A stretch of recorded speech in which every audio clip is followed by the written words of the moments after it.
톡, 톡톡. 풀잎 끝에 맺힌 영롱한 이슬방울들이 하나둘 터집니다. 목을 축인 새끼제비가 파란 하늘을 한번 쳐다보고는 작은 두 발로 수면을 힘껏 박차오릅니다. 아, 이렇게 물을 박차고 오르니까 사람들이 나를 물찬제비라고 하는구나. 스멀스멀 거치는 안개바다 아래로 16개의 거대한 봉우리들에 에워싸인 백두산 천지가 웅장한 모습을 드러냅니다. 파란 하늘을 가득 담은 천지에는 거대한 봉우리들이 제각각의 모양으로 물구나무 서 있습니다. 천둥 소리를 내며 하얀 물을 쏟아내는 폭포 위를 날아 우산대처럼 하늘로 길게 뻗은 이깔나무 숲을 지나니 끝없이 펼쳐진 노란 들꽃밭이 나타납니다. 수만 마리의 나비들과 잠자리들이 한데 어울려 한바탕 춤을 추다가 빠른 속도로 날아오는 새끼제비를 위해 양쪽으로 갈라지며 길을 터줍니다. 바위 언덕을 따라 아래로 내려오니 산기슭에 하얀 억새꽃이 만말한 억새밭이 나옵니다. 억새밭이 끝나는 그곳에 작은 언덕이 봉긋 솟아있네요. 봉긋 솟아있는 이 언덕은 잘가요 언덕입니다. 예부터 호랑이 마을 사람들이 누군가를 떠나보낼 때 모이는 작은 언덕이지요. 길 떠나는 사람이 억새풀에 가려서 안 보이게 될 때까지 호랑이 마을 사람들은 이 언덕 위에 서서 잘 가요, 잘 가세요를 외치며 작별 인사를 해왔답니다. 그러면 떠나는 사람은 뒤돌아보며 꼭 돌아올게요, 우리 다시 만나요 라고 답례를 했지요. 아름드리 꿀밤나무 한 그루가 덩그마니 서 있는 잘 가요 언덕 밑으로 길이 세 갈래 나 있습니다. 넓은 길은 빠른 걸음으로 한나절 이상 가야 하는 장군봉 남쪽 산기슭 붉은 소나무 마을로 통하는 먼 길이고, 억새풀에 가려 잘 보이지 않는 길은 억새밭을 지나 호랑이 산으로 올라가는 울퉁불퉁한 산길이고, 꼬불꼬불한 길은 잘가요 언덕 가까이에 있는 호랑이 마을로 들어가는 작은 길이랍니다.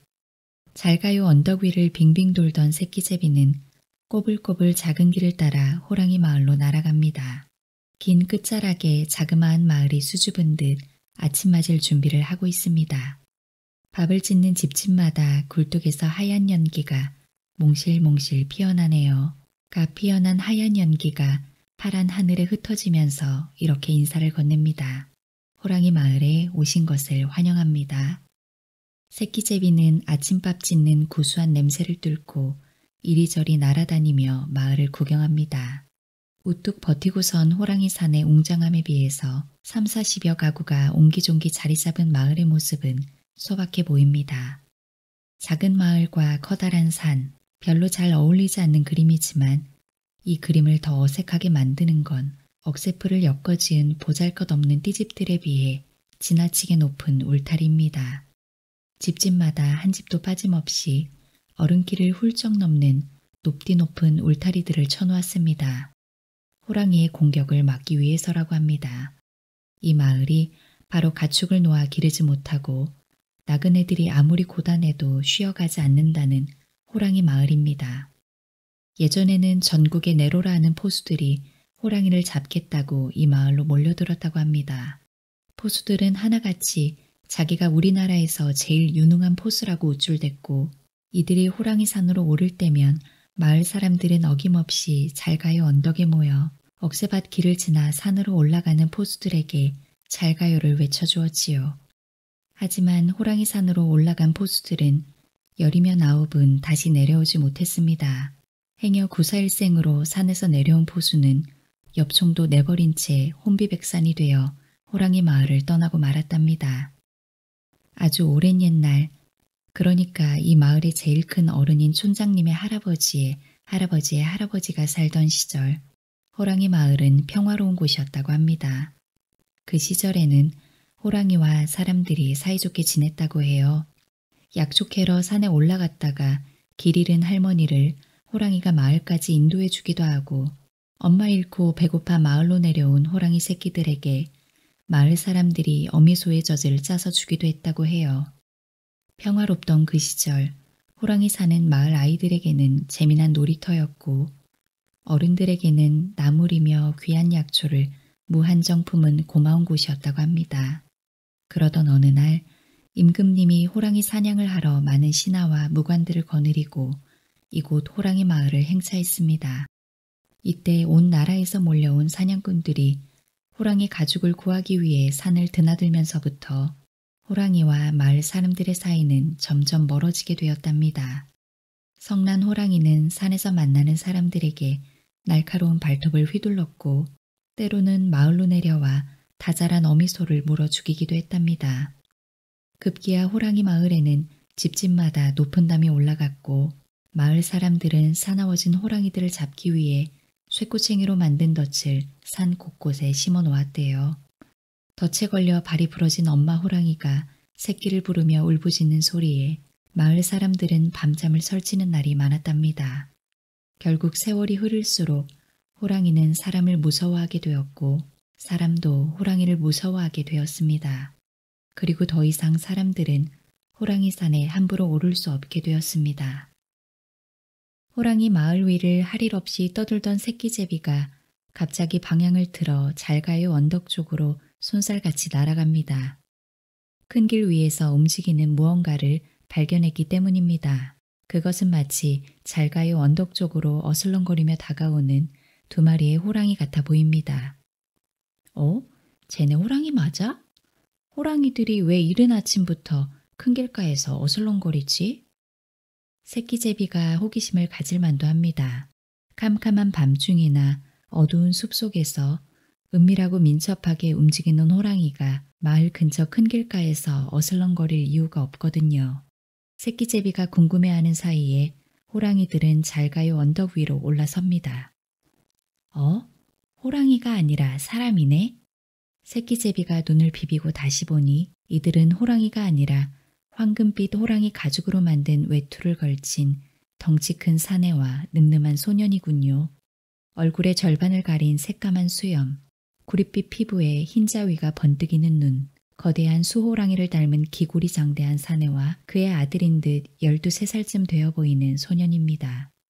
아버지의 야성을 물려받은 듯 나이에 비해 훨씬 어른스러워 보입니다.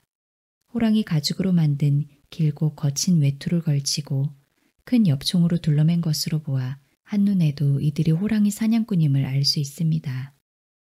와, 제법 멋진데? 범상치 않은 용맹한 외모의 이 부자가 새끼제비의 눈에도 멋지게 보이나 봅니다. 멋지긴 한데 걱정이 되는 것도 사실입니다. 이들은 호랑이 사냥꾼이 분명하기 때문입니다. 호랑이 사냥꾼이 호랑이 마을에 왔다면 이유는 하나밖에 없겠지요. 사내는 황포수이고 올해로 12살 된 소녀는 그의 아들 용이입니다. 두 부자는 잘 가요 언덕 위 꿀밤나무 아래 우뚝 서서 맞은편 억새밭을 뒤로 버티고선 호랑이 산을 바라봅니다. 묵묵히 바라보는 네 개의 눈동자가 무척이나 날카롭습니다. 황포수의 어깨에는 커다란 엽총 두 자루와 날카로운 이빨 모양을 한 맹수를 잡을 때 쓰는 쇠덫들이 주렁주렁 매달려 있습니다. 용이가 어깨에 맨 엽총은 너무 길어서 총끝이 땅에 닿을 정도입니다. 행색으로 보아 아주 먼 길을 온 듯하지만 피곤한 기색은 별로 없습니다. 잠시 후 꼬불꼬불한 길을 돌아 이들 부자가 호랑이 마을에 도착합니다. 아침 먹고 밭 갈러 나가려던 사내들과 설거지하던 아낙들, 마을 공터에서 아침놀이를 시작한 아이들까지 이른 아침 호랑이 마을에 나타난 이상한 차림새의 손님을 호기심 어린 눈으로 바라봅니다. 이내 많은 구경꾼들이 모여들어 황포수 부자가 가는 길을 졸졸 따라가네요. 몰려든 구경꾼들 중에 12살 먹은 훌쩍이도 보입니다. 훌쩍이는 호랑이 마을의 유일한 고아입니다. 아빠는 오래전 이 마을을 방문했던 포수인데 호랑이 잡으러 산으로 올라간 후 소식이 없고 엄마는 훌쩍이를 버리고 마을을 떠났습니다. 홀로 남은 훌쩍이는 이 집에서 아침, 저 집에서 점심을 얻어먹으며 살고 있지요. 마음이 착한 훌쩍이는 항상 코 밑으로 흘러내리는 콧물을 훌쩍하고 다시 들이마신답니다. 한번 들이마실 때마다 어깨까지 들썩이는 바람에 뒤에서 봐도 훌쩍이가 언제 훌쩍거리는지 모르는 사람이 없지요. 나이에 비해 동작이 조금 굼뜨고 말이 어눌해서 그런지 마을 아이들 중 또래인 엄대 패거리에게 좋은 놀림감입니다. 하지만 자신이 놀림을 당한다는 걸 아는지 모르는지 훌쩍이는 아이들과 어울리는 것이 매일매일 자신의 운명이자 숙제인 양 열심히 훌쩍거리며 마을 아이들을 따라다닌답니다. 왜냐하면 훌쩍이의 최대 목표는 오늘 하루를 심심하지 않게 보내는 거거든요. 황포수가 훌쩍이에게 묻습니다. 이 마을 촌장댁이 어디 있느냐? 저기 세 번째 살인문집이에요. 훌쩍이는 연신 훌쩍거리며 겁에 질린 채 대답하면서도 황포수 옆에 말없이 서 있는 용이를 힐끔 살핍니다. 누구와도 마주치지 않겠다고 작정이라도 했는지 두 눈을 적당히 아래로 깔고 있는 용이의 긴 눈썹이 가을 바람에 팔랑거립니다. 일자로 굳게 담은 입술이 무척이나 어른스럽고 다부져 보입니다. 오뚝한 용이의 콧날이 허리에 찬 커다란 칼만큼이나 멋져 보입니다. 황포수와 용이는 뜻하지 않는 손님들의 출연에 모여든 마을 사람들의 시선을 고스란히 받아내며 이 마을 어른인 촌장댁으로 향합니다. 살인문을 열고 들어가니 조그만 마당이 나옵니다. 체구가 작고 나이가 많은 촌장님이 손님들을 맞아들입니다. 촌장님은 호랑이 마을의 제일 큰 어른입니다. 부인이 죽은 뒤 며느리도 병으로 죽고 아들은 머나먼 중국 상해로 독립운동을 하겠다고 떠난 후 오래전 연락이 끊겼다고 하지요. 지금은 그 아들이 유일하게 남기고 간 손녀딸과 단둘이 살고 있답니다. 비록 기력도 많이 쇠하고 체구도 작은 촌장님이지만 이 마을에서 가장 존경받는 분이시지요. 황포수는 거대한 엽총과 덫을 마당에 풀어놓습니다. 묵직한 덫이 마당에 떨어지며 쨍그랑하고 쇠소리를 냅니다. 황포수는 용이를 홀로 마당에 세워놓은 채 촌장님 방으로 들어갑니다. 새끼제비가 촌장댁 울타리 위에 날아와 앉습니다. 높은 울타리에 난 구멍 사이사이로 안악들과 사내들과 아이들이 호기심과 동정심 어린 눈으로 용이를 바라봅니다. 호랑이 가죽으로 만든 외투를 걸치고 자신의 키만큼이나 큰 엽총과 보찜을 메고 꼿꼿이 서 있는 이 아이. 자신을 바라보는 수많은 시선에 어색하고 민망해질 만도 하지만 용이는 황포수가 들어간 방에 시선을 고정한 채 마당 한가운데 그대로 서 있습니다. 구경하는 안악들과 사내들의 혀차는 소리가 들립니다. 그거 참, 이번에는 부자가 한꺼번에 당하겠구먼. 참말 잘생긴 아인데 어린 것이 애비 잘못 만나 호랑이 밥이 되겄어. 촌장님과 황포수의 이야기가 꽤 길어지나 봅니다. 용이는 벌써 반 시간 이상을 꿈쩍도 하지 않은 채 마당에 서 있습니다. 구경하던 안악들과 사내들이 하나둘 흩어질 때쯤 열린 살인문 사이로 갑자기 개 한 마리가 뛰어들어옵니다. 흥분한 개는 용이의 몸에서 맹수 냄새라도 맡았는지 맹렬하게 짖어댑니다. 이 개는 엄대네 집에서 기르는 개입니다. 1대1로 표범과 맞붙어 싸워도 이길 만큼 용맹하다는 풍산개지요. 엄대네 개가 용이를 향해 짖으면서 응원군을 불렀나 봅니다. 어느새 커다란 개 3마리가 더 뛰어들어와 용이의 주위를 빙빙 돌며 미친 듯이 짖어댑니다. 마치 조금만 움직이면 모두 같이 달려들어 멧돼지 사냥을 하듯 용이를 물어뜯을 태세입니다. 이빨을 있는 대로 드러낸 개들이 언제 달려들지 모릅니다. 흩어지던 구경꾼들이 다시 몰려듭니다. 이 상황을 용이가 어떻게 할지 무척 궁금한가 봅니다. 아이들은 용이가 어깨에 맨 총이나 허리에 찬 큰 칼이라도 쓸까 싶어 내심 기대하는 모습입니다. 그러나 모두 울타리에 붙어 구경만 할 뿐 누구 하나 마당으로 들어와 용이를 도와주려 하지 않습니다. 훌쩍이도 훌쩍거리며 구경합니다. 겉으로는 내색하지 않지만 용이는 속으로 무척이나 당황스럽습니다. 개들이 무서워서 그러는 건 아닙니다. 용이는 어리지만 태어나면서부터 호랑이 사냥을 하며 산에서 자란 호랑이 사냥꾼입니다. 그런 용이가 개 몇 마리 해결하는 거야 식은 죽 먹기만큼 쉽겠지만 담 넘어 날아 들어오는 구경꾼들의 호기심 어린 시선이 무척이나 부담스러운 것입니다. 아버지와 함께 늘 산으로 숲으로 호랑이만 쫓아다녔던 용이는 이렇게 많은 사람들이 자신을 쳐다보는 건 생전 처음 겪는 일입니다. 그래서 몹시 난처합니다. 아버지가 촌장님과 얘기를 얼른 끝내고 나와서 어서 이 자리를 떴으면 하는 마음뿐입니다. 아무런 반응도 보이지 않는 용이를 향해 개들은 더욱 기세 좋게 짖어댑니다. 엄대의 풍산개가 겁없이 다가와 앞발로 용이의 발을 툭 하고 건드려 봅니다. 순간 용이의 눈이 번쩍하고 빛납니다. 살기를 느낀 개들이 용이를 일제히 공격하려 드는 바로 그 순간 살인문이 삑 하고 열립니다. 그리고 자기 몸의 두 배는 좋게 되어 보이는 마른 나뭇가지 더미를 지게에 짊어진 한 소녀가 구경꾼들을 해치고 마당 안으로 들어섭니다. 촌장님의 손녀딸인 순이입니다. 그만, 앉아, 어서! 조용하지만 단호한 이 세 마디로 순이는 흥분한 개들을 진정시킵니다. 순이의 행동에 11살 아이답지 않은 침착함과 조숙함이 묻어납니다. 미친 듯이 짖어대던 개들이 순이의 말에 거짓말처럼 잠잠해집니다. 곧이어 순이가 개들을 쓰다듬어주며 살인문 밖으로 내보냅니다. 아주 짧은 순간 동안 용이와 순이의 눈이 마주칩니다. 허리까지 오는 댕기머리, 밤하늘의 별처럼 반짝거리는 커다란 두 눈, 숯검정처럼 진한 눈썹에 단호해 보이는 입술과 작은 코, 한쪽 볼에만 살짝 파인 보조개, 이 모든 것들이 조화를 이룬 순이의 맑은 얼굴은 눈이 부시도록 빛이 납니다. 낡았지만 새하얀 저고리와 여기저기 기우고 덧댔지만 깔끔한 검정 치마 밑으로 백옥 같은 종아리를 살짝 드러낸 순이의 모습 하나하나가 용이의 마음속에 선명하게 아로새겨집니다. 한편 방 안에서는 촌장님과 황포수의 대화가 한창입니다. 황포수는 오로지 백호를 쫓아 머나먼 남쪽에서부터 천리길을 왔다고 합니다. 이제 백두산 끝자락에 있는 이 호랑이 산이 백호가 피할 수 있는 마지막 산이라 판단했기에 마을에 움막을 짓고 지내다가 적당한 시기가 되면 호랑이 산에 올라 백호 사냥을 하겠다는 것입니다. 한참 동안 말이 없던 촌장님이 입을 엽니다. 언젠가는 올 줄 알았네. 저를 아십니까? 황포수가 묵직한 음성으로 묻습니다. 자네가 잡은 호랑이 가죽이 가장 비싸게 팔린다는 소문을 들은 적이 있네.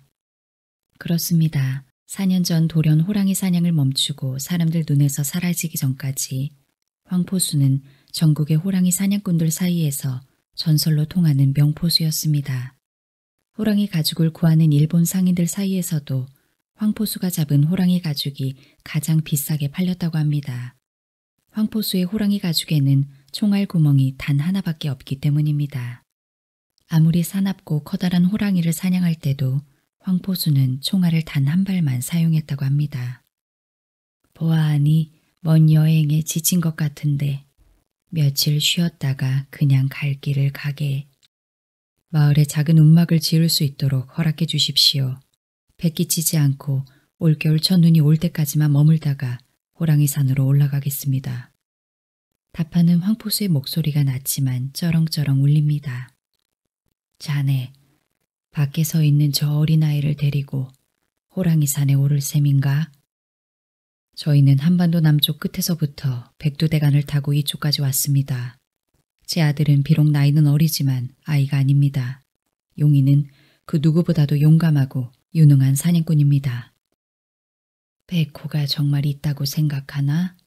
내 70평생을 이곳에 살면서 수많은 호랑이들을 보아왔지만 백호를 본 적도 본 사람이 있다는 얘기를 들은 적도 없네.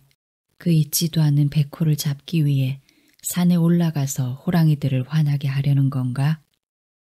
황포수가 미리 준비한 듯 대답합니다. 육바리를 잡아드리겠습니다. 이곳에 움막을 짓고 머물게 해주시면 제가 책임지고 잡아드리지요. 육바리가 유명하긴 유명한가 봅니다. 타지에서 흘러들어온 황포수도 알고 있을 정도니까요. 육바리는 요즘 호랑이 마을 사람들과 가축을 공포에 떨게 하는 아주 사나운 호랑이입니다. 발가락이 6개여서 육바리라고 부르지요. 물론 육바리가 내려와 피해를 주긴 하나 저 산에는 마을에 내려오지 않고 사람에게 해를 끼치지 않는 짐승들이 아주 많이 살고 있네. 자네가 원하는 백호 한 마리의 가죽을 얻기 위해 산에 올라가 여기저기 덫을 놓고 짐승들을 닥치는 대로 살생할 생각인가?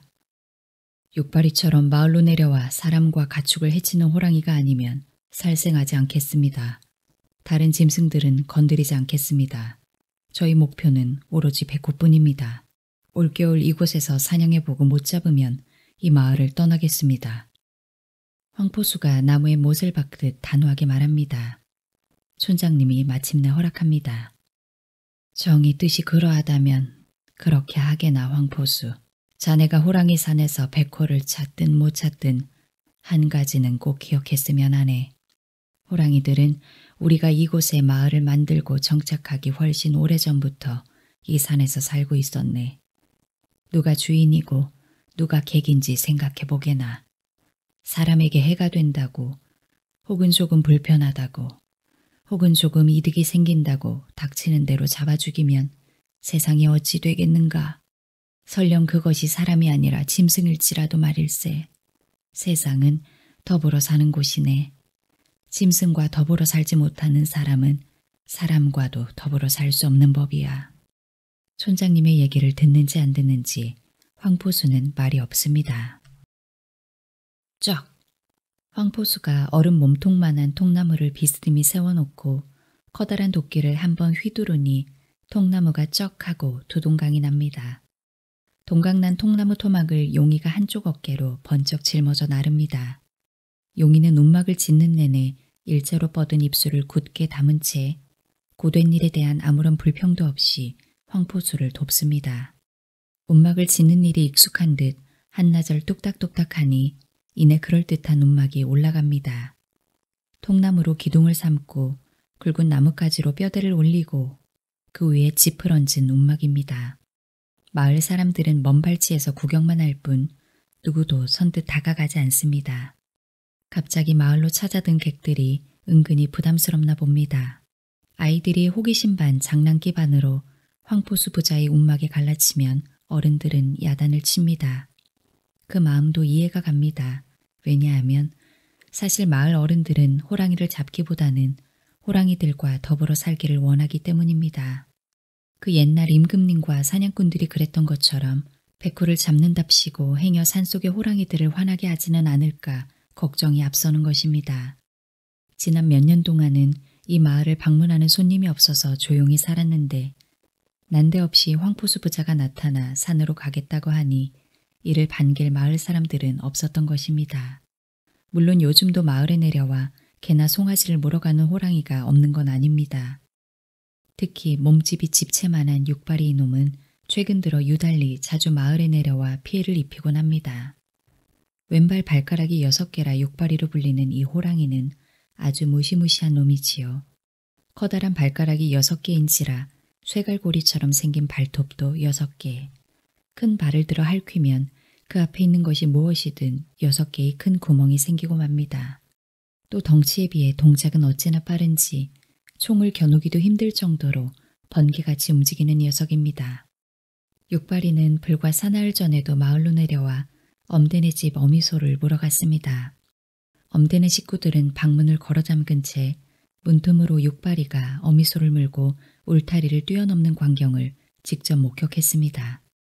호랑이가 넘지 못하게 올린 그 높은 울타리를 송아지도 아닌 다 자란 어미소를 물고 훌쩍 뛰어넘은 육발이는 억새밭을 가로질러 깊은 산속으로 유유히 사라졌다고 합니다.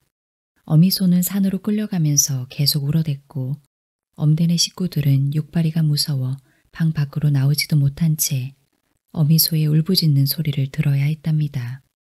육발이만 아니면 마을이 지금보다 안전하겠지만 그동안 아무도 육발이를 사냥할 엄두를 내지 못했던 게 사실입니다.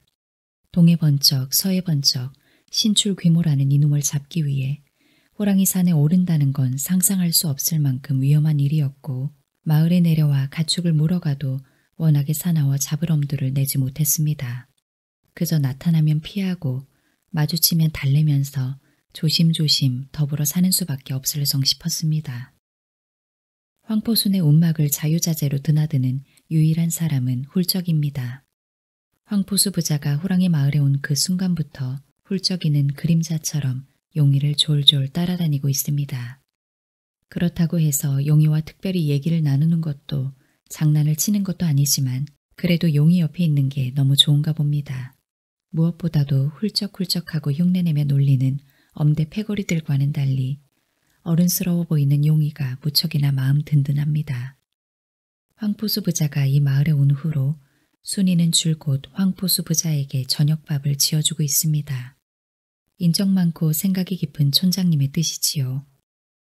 순이는 매일 하루 일과를 끝내고 노을이 질 무렵이면 저녁밥을 짓습니다. 예전에는 할아버지인 촌장님과 자기가 먹을 밥만 지었는데 이제는 밥 짓는 양이 3배로 늘었습니다. 저녁 짓는 때가 되면 용이는 촌장댁 마당에 와서 기다립니다. 김이 모락모락 나는 밥 2사발과 빛깔 고운 여러 가지 산나물 반찬, 집에서 담근 막걸리와 된장 바른 물을 준비하는 순이의 뒷모습을 보기 위해 용이는 일부러 조금씩 일찍 가서 촌장댁 마당에 동그만히 서 있곤 합니다. 노을이 빨갛게 지나다 잘 익은 복숭아처럼 노래질 무렵이면 저녁밥이 다 됩니다. 용이는 하루 중 이 시간이 가장 행복합니다. 이 시간만큼은 누구의 간섭도 받지 않고 어여쁜 순이의 모습을 가까이서 마음껏 볼 수 있기 때문입니다. 밥을 싼 보따리를 건네줄 때 살짝 스치는 순이의 손길에도 깜짝 놀라는 걸 보니 12살 용이의 마음에 처음 느껴보는 무언가가 움터 자라나고 있는 듯합니다. 순이도 용이가 좋습니다. 까불거리며 불쌍한 훌쩍이를 괴롭히고 놀리기나 하는 또래의 엄대 패거리에 비해 신중하고 어른스러운 용이가 믿음직스러워 보입니다. 하지만 동시에 안쓰럽기도 합니다.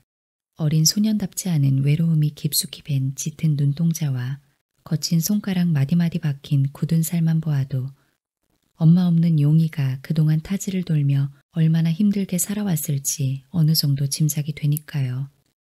무엇보다도 조금 있으면 육바리가 살고 있는 저 무시무시한 산으로 올라갈 것이라는 생각에 걱정도 됩니다. 순이는 밥을 기다리는 용이에게 물을 떠주며 말을 건네보지만 수줍은 용이의 대답은 언제나 단답형입니다. 배고프지? 아니. 어제 먹은 김치 맛은 어땠어? 맛있었어. 새로 담근 건데. 늘 이런 식의 대화가 오고 가는데 용이는 이것마저 힘든가 봅니다. 순이와 대화할 때마다 용이의 얼굴은 산머루처럼 새빨갛게 붉어지고 일자로 굳게 담은 입술은 좀처럼 떨어질 줄을 모릅니다. 그대로 달포가 흘러갑니다. 황포수의 일과는 항상 일정합니다. 하루 종일 빛도 안 들어오는 음막에 틀어박혀 총이며 덧따위를 손질하다가 해가 뉘어뉘어 저무는 저녁 무렵이 되면 순이가 지어준 공짜밥을 먹고 막걸리 1사발에 취해 마을 어귀를 휘적휘적 배회합니다.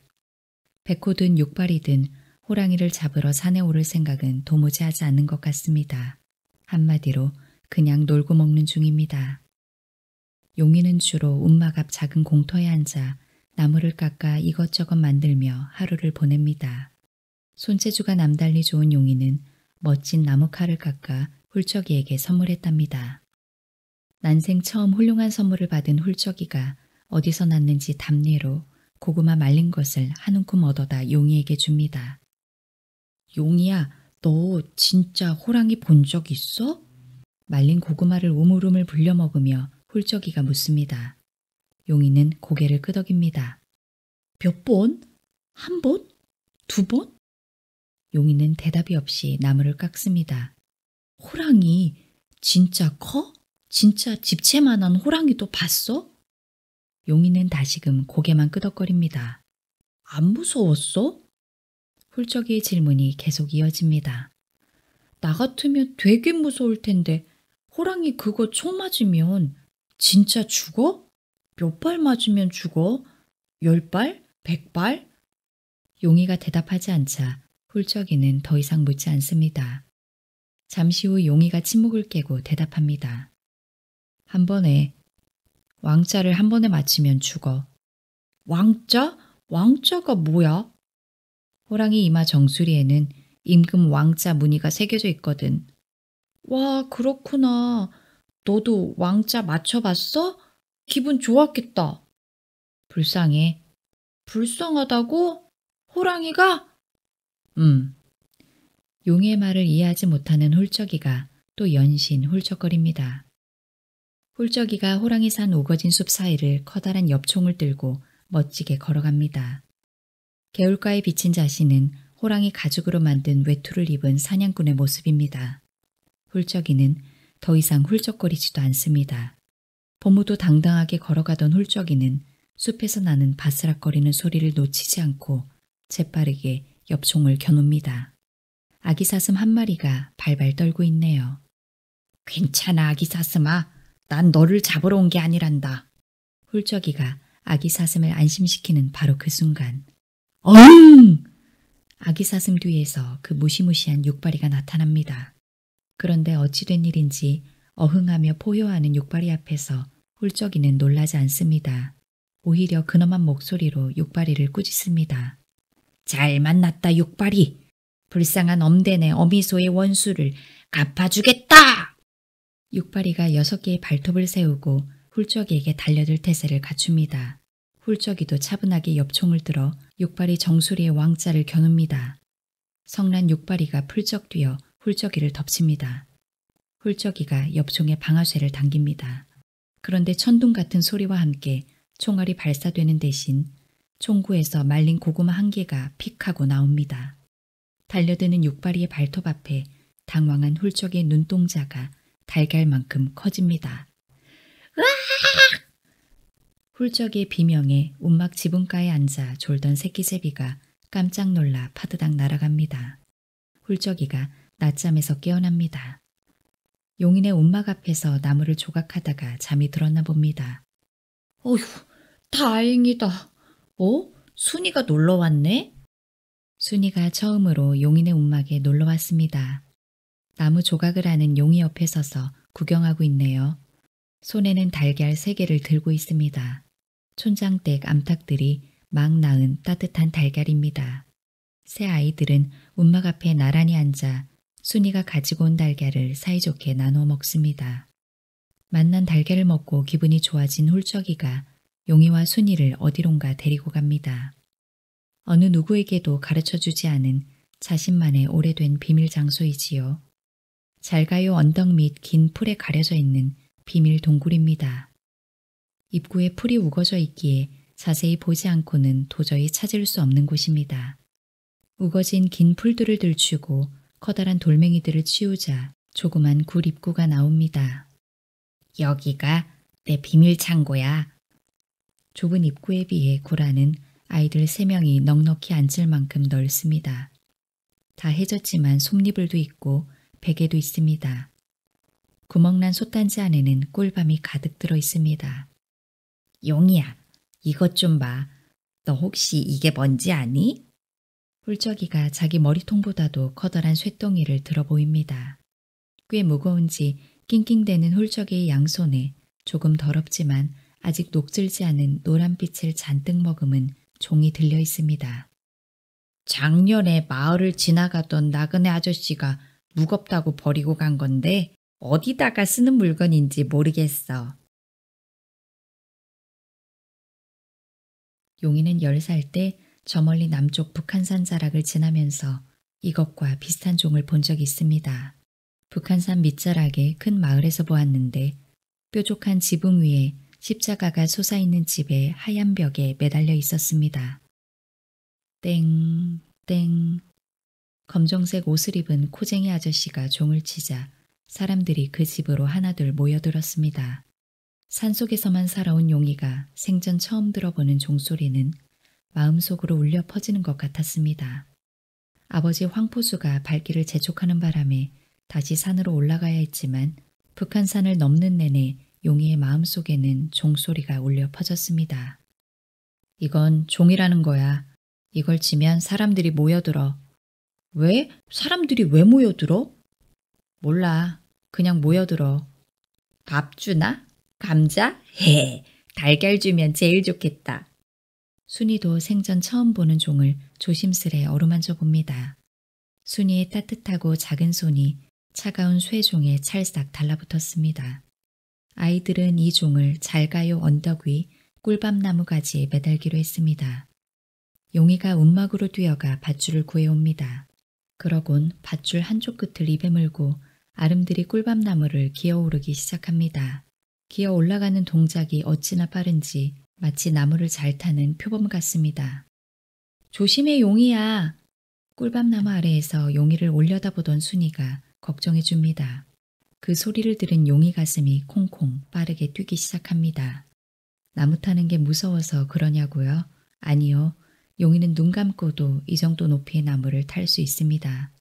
그런데 용이 가슴이 콩콩콩 더 빠르게 뜁니다. 왜냐고요? 순이가 제 걱정을 해주기 때문입니다.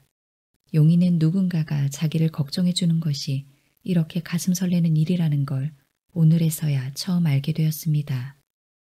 훌쩍이는 이렇게 나무를 잘 기어오르는 용이가 자기 친구라는 게 자랑스럽습니다. 어른키 2배쯤 되는 높이까지 기어 올라간 용이가 이번엔 굵은 가지 하나에 올라타더니 앞으로 전진합니다. 그러자 꿀밤나무에서 꿀밤들이 우두둑 떨어집니다. 아얏!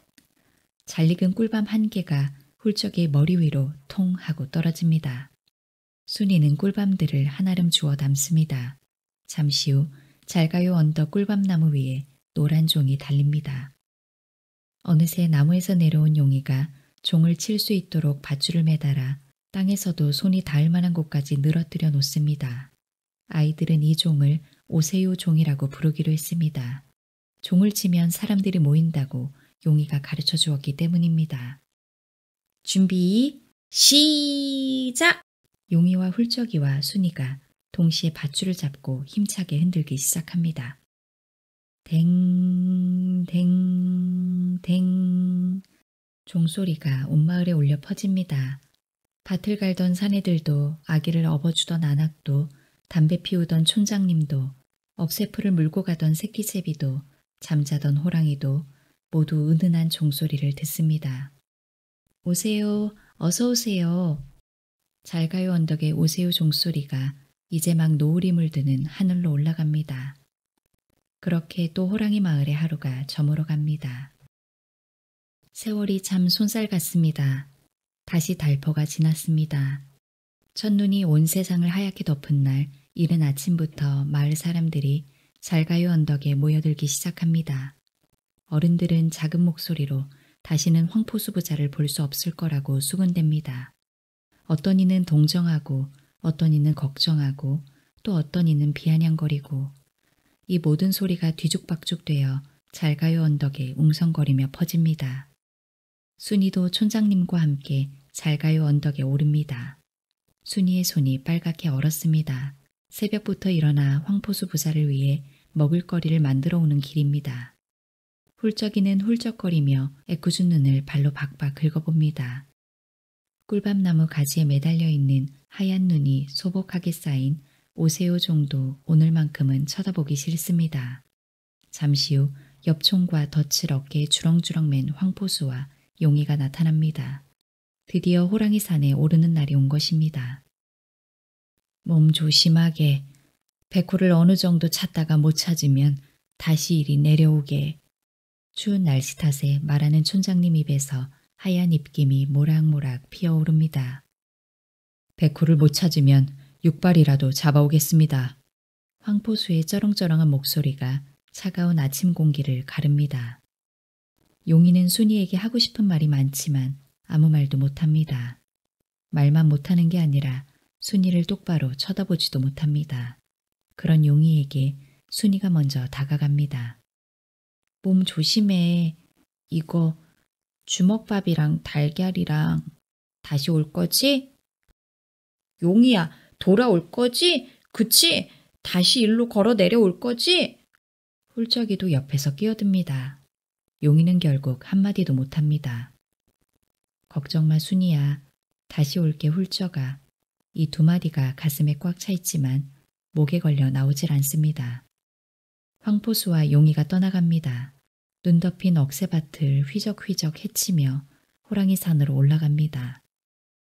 잘 가요 언덕 위에서 마을 사람들이 외칩니다. 잘 가요.